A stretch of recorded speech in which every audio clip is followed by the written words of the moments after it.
set auto-destruct sequence. It's the time allotted that concerns me. Recognize Picard, Jean-Luc, Captain. Recognize Riker, William T., Commander. Maximum warp!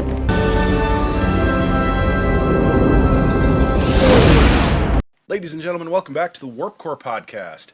I am Urza Master. Joining me as always, Lord Uther and Fert Derby. Welcome, gentlemen.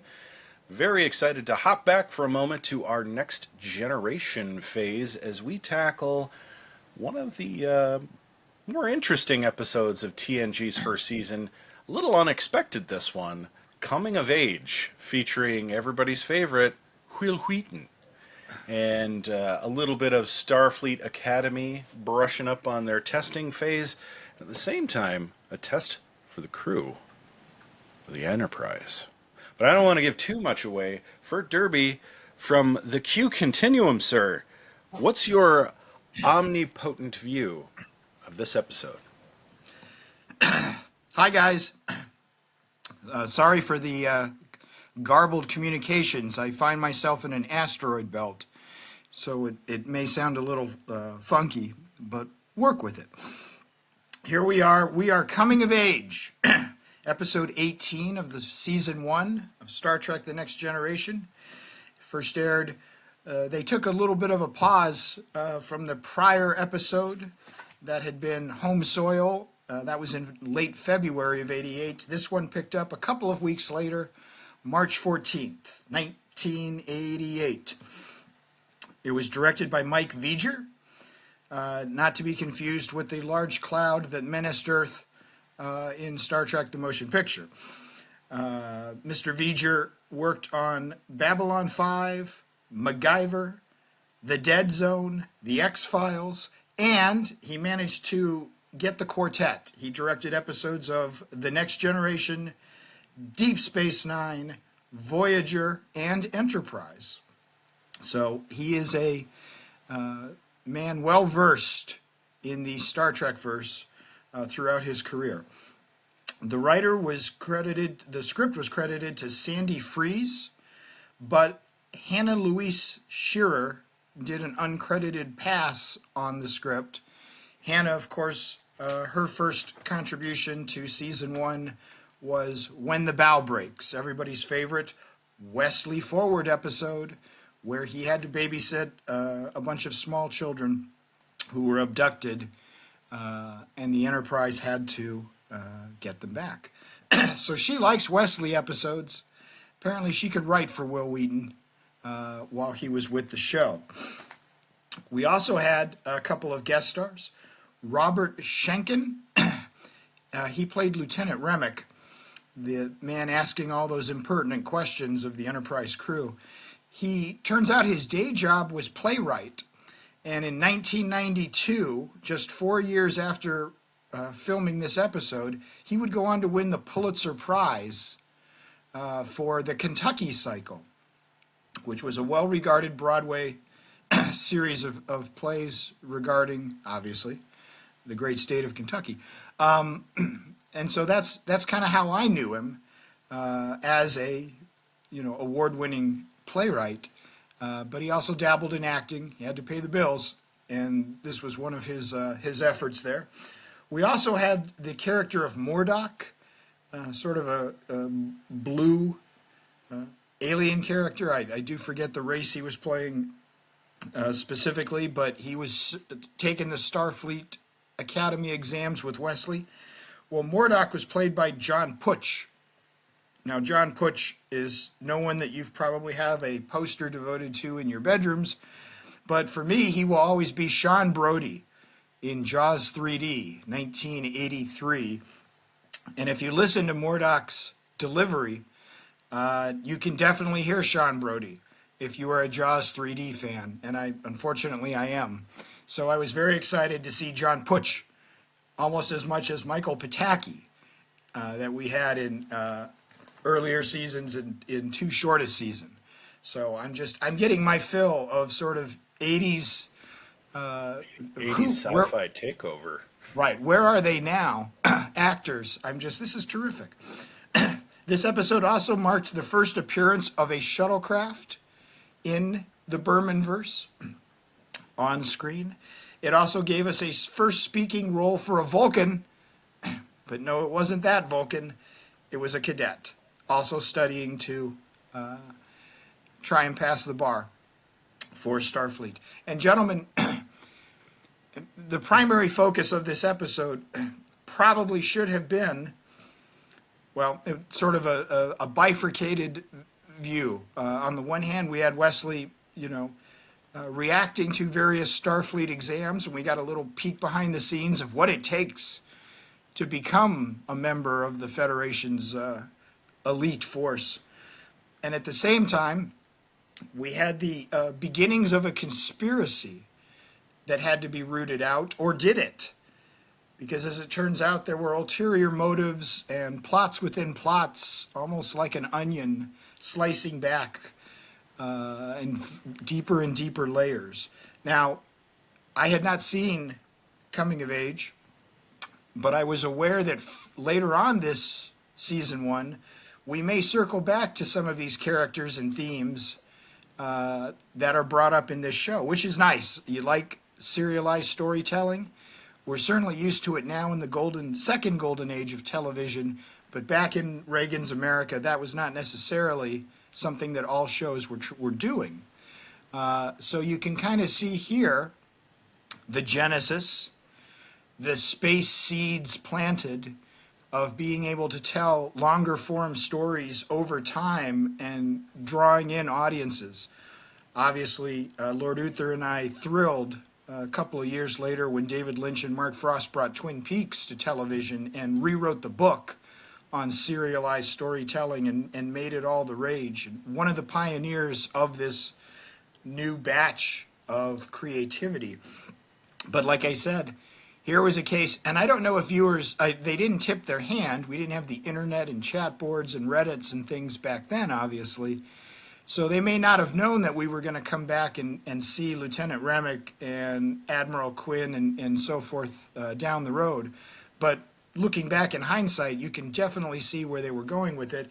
And that's kind of my first quibble, I guess, with this episode, is that if this had been the only reference to this quote, I need someone I can trust, Jean-Luc, we need to interview the crew, et cetera, I don't feel like they gave us enough stake in this particular episode, just walling it off here in Coming of Age. I didn't feel like there was enough there to justify the intense internal affairs like interrogations of the crew and all of that, when it turned out that basically they just wanted to offer Jean-Luc the chance to run Starfleet Academy.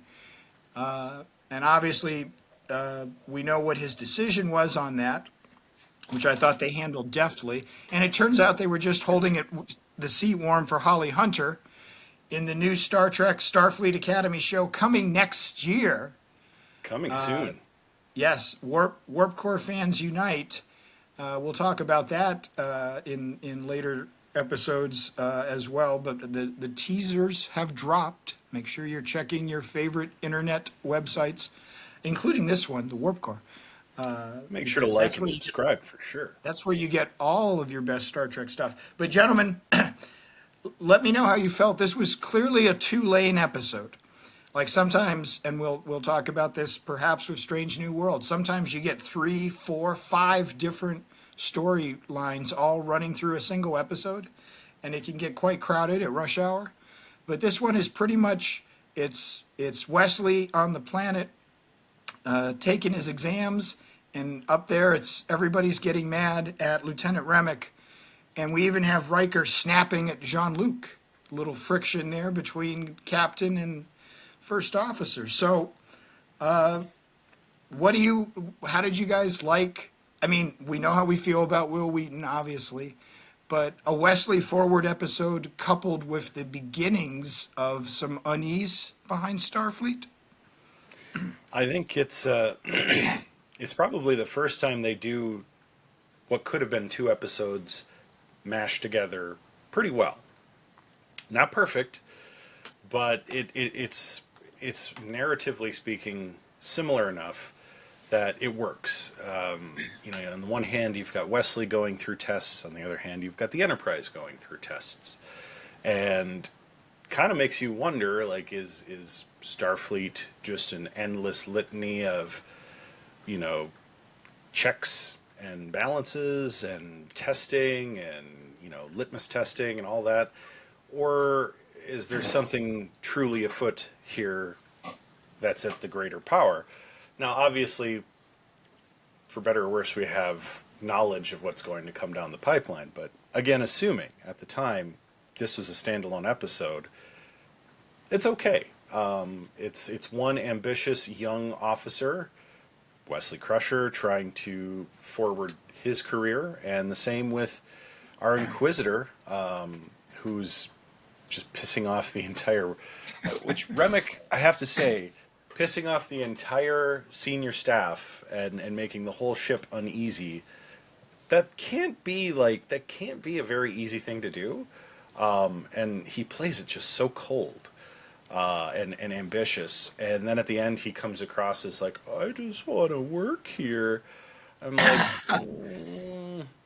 I think, I mean, it's a good like bad guy, you know, like the sort of maniacal genius who's actually very fragile kind of character. I kind of dug that in a way, but at the same time, as with the rest of the crew, I was getting irritated with him the whole time. Worst job interview ever, if that was the case. Murdoch was a Benzite. Benzite, thank you. I also have him as an action figure that is part of my collection. Ooh. That at some point I will display somewhere down here.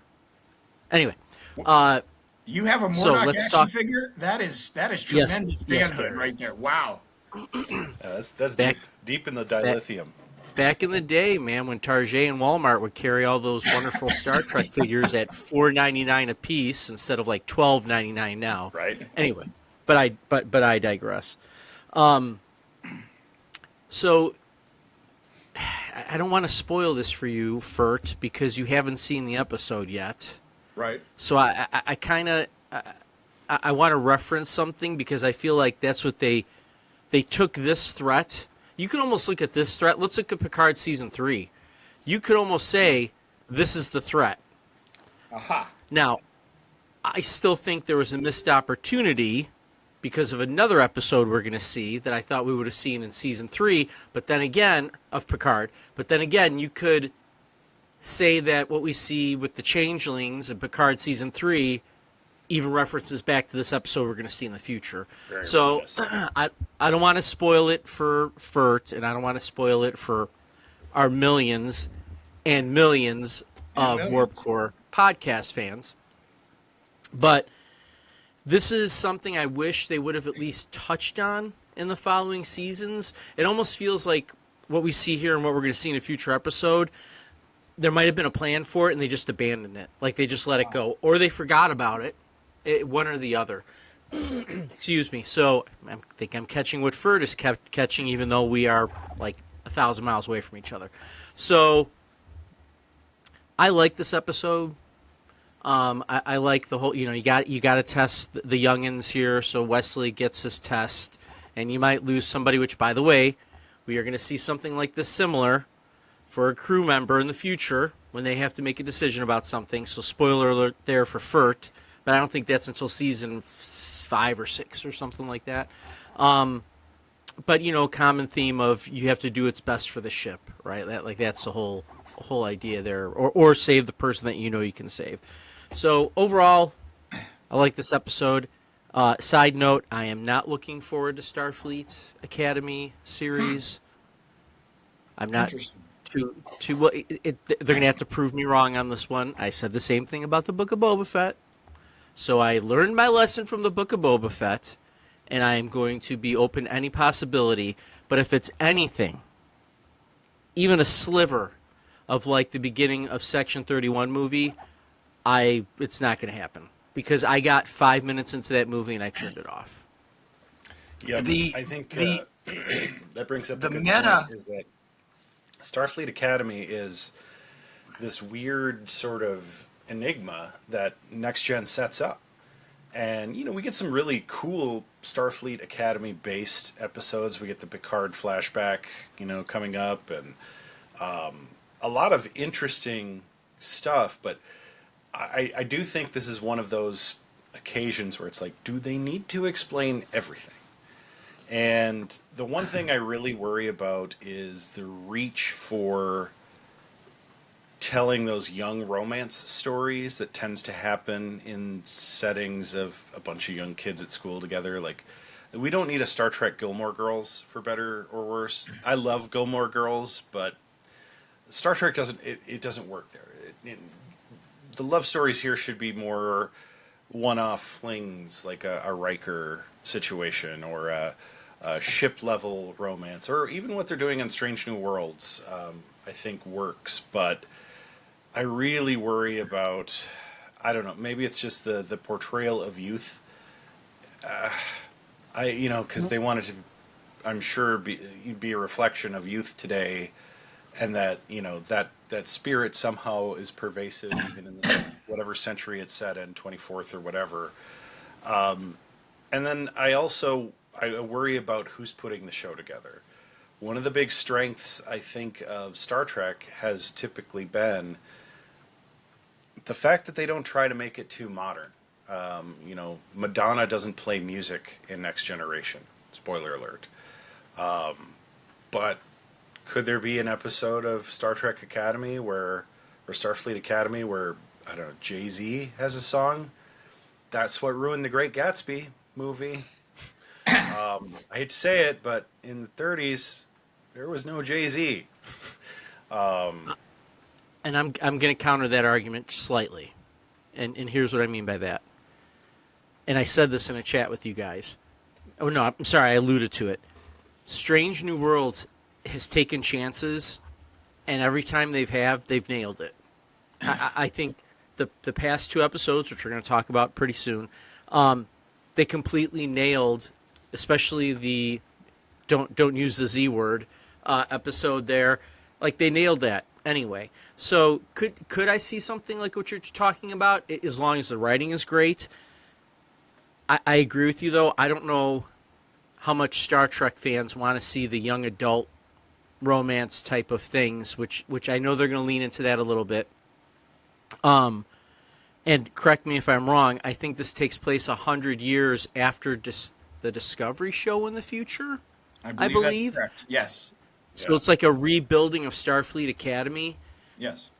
Look, guys, if you're going to do that, leap ahead 200 years and get another version of the Enterprise and bring all your Trekkies back into it that way. I mean, do like you did with Next Gen. Hop forward, and then you can go backwards if you want and fill some of that in if you really, really want to. But just leap ahead with another Enterprise. Do a legacy series. I don't think anybody was asking for Starfleet Academy. And that's... Damn it, Jim. This is not the CW. So... Right? And don't get me wrong. Right. I mean, it could be great. I will be the last person who should be doubting a show. But I look at Section 31, and that kind of was something nobody was asking for. And it had some promise, and then went over like a lead balloon. I worry that they're putting all their ducks in this Starfleet Academy show instead of a legacy show. And, I know they want to tell new stories. Everybody does. But in some respect, like, you could really do that with another deep space exploration show with Star Trek Legacy and still tell all those, Picard Season 3 related stories that everybody loves so much. But I'm not gonna dwell on that, because we got some Starfleet Academy in this episode of TNG, and in all honesty, it wasn't bad. It had some of that youthful romance, but it was such a low-level part of the plot that it worked. I hate when they focus on it too heavily. Like, the thing about the future that I think is nice in Star Trek is that there's always a greater purpose. And despite the fact that everybody is still quote-unquote human and has human impulses, so to speak, they're not so married to that it becomes the forefront of everything. And that's what happens when you have those young adult romance-fueled shows. For me, that just sort of flops. And I got to piggy. Oh, I'm sorry. I didn't mean to. Oh, go ahead. Sorry, my fault. My fault, everybody. I want to piggyback off your thought, though, because I think it's so extremely important about what Star Trek is truly about. And I have this discussion with my students a lot. To me, Star Trek shows us what we could do. Now, don't get me wrong, there's still some military conflict, but maybe we'll talk about it as maybe as a world. Like, if we all put our efforts into, not into the military, and into education and science and exploit, to build a better human race, to me, that's what Next Gen kind of shows. Like, hey, we're all working together, look at what we can do. I know there's still a military side to that, but the Earth kind of being united, look at all the great things you could do if you just eliminate that idea of war. And I think that's what's so, for me, that's one of the things that's appealing, because it's like, look at what we could do as humans. This is a big deal. This is, to me, it's almost like a societal idea or theme or something like that, that if we would just work together, we would advance ourselves so much further than trying to kill each other all the time. Yeah. And I think that's what I love. And I feel like I see it more in Next Gen than I saw it in the original series, right? But you could also say, too, that's the natural evolution of a organization like Starfleet. Like, you're going to get to that point. And then where do you go from there? I think that's important, too. But sorry, I'm going to keep talking because I got to spin this one more way, and I would love to hear what you guys think. The idea of exploration is really the main idea behind Star Trek. Next paragraph. How do you keep your audience interested in consistent exploration episodes if you don't have an enemy at some point? Like, you would need some unbelievably creative writing to keep people into something, because what do? Do you encounter a new alien every week, a new planet? Like, how do you deal with that too? So everyone's asking those questions, guys. I think we should answer right now.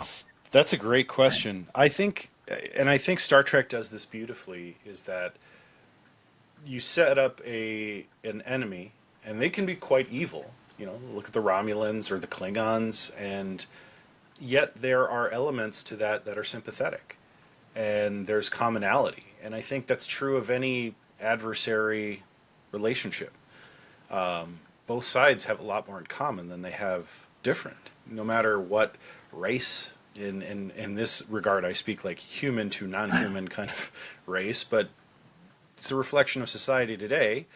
And when you remove those, I mean, let's call them surface level divisions, amazing what can be accomplished. And you look at like a Picard, or even in this episode where you have, the one race that only responds well to insults and confrontation, and suddenly he's great friends with Wesley, which I thought was awesome.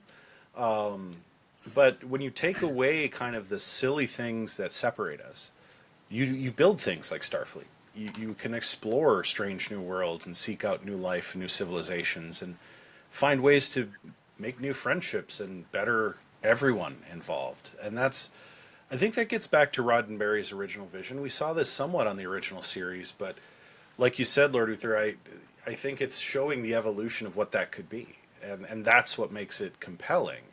And that's what makes it good television. I think that trouble I see with the Starfleet Academy shows, it's just Starfleet Academy. You know, you're getting students from potentially all throughout the Federation that are going to pop up and get inserted into storylines, but they're going to represent sort of these untamed elements that there's going to be natural conflict, but what's different between that and Saved by the Bell? That's what I worry about. Saved by the Bell in the future is not a very good premise for a show. And then if you start working in, storylines of, okay, these Academy kids are out in a ship and then they get attacked by a rogue Klingon ship, that sounds okay, but it sounds like a one-off episode of Star Trek. And matter of fact, Next Generation has a couple of those. So I worry for that show. Like, I think it'll be good. Holly Hunter's immensely talented. I think they've got a lot of great talent running all of the Star Trek stuff right now.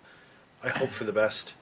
I look at this episode, Coming of Age, came out in 88, early 88 in March. A lot of what they were doing was not all that different from other stuff television was doing, but the way they were telling it was what really made it kind of and I hope that they can maybe do that for Starfleet Academy. Certainly, Strange New Worlds is, I mean, they're on another level. And we'll get into that in the next episode of the Warp Core podcast. But before we get to that, Coming of Age needs Warp Core ratings. And I'm going to kick this one off with Fert Derby this week. Fert, how do you feel about Coming of Age? Gentlemen, I feel like this would be the first Warp Core I'd give an incomplete grade because, as I said, I want to know more. If I was just judging this in a vacuum, I would have walked away somewhat unsatisfied with the resolution. Not with Picard choosing to stay on the bridge of NCC 1701D, but just that they let the air out of the balloon. What with Remick's report, with Quinn's proffer to Picard, with, as you say, Remick saying, "Hey, I'd really love to work here if you know." I think you had this great tense setup. And then I was like, but that's it? There's no real conspiracy at the heart of Starfleet? Don't forget, Starfleet was in the Roddenberry era. It could do no wrong. And now we're starting to say, well, wait a minute.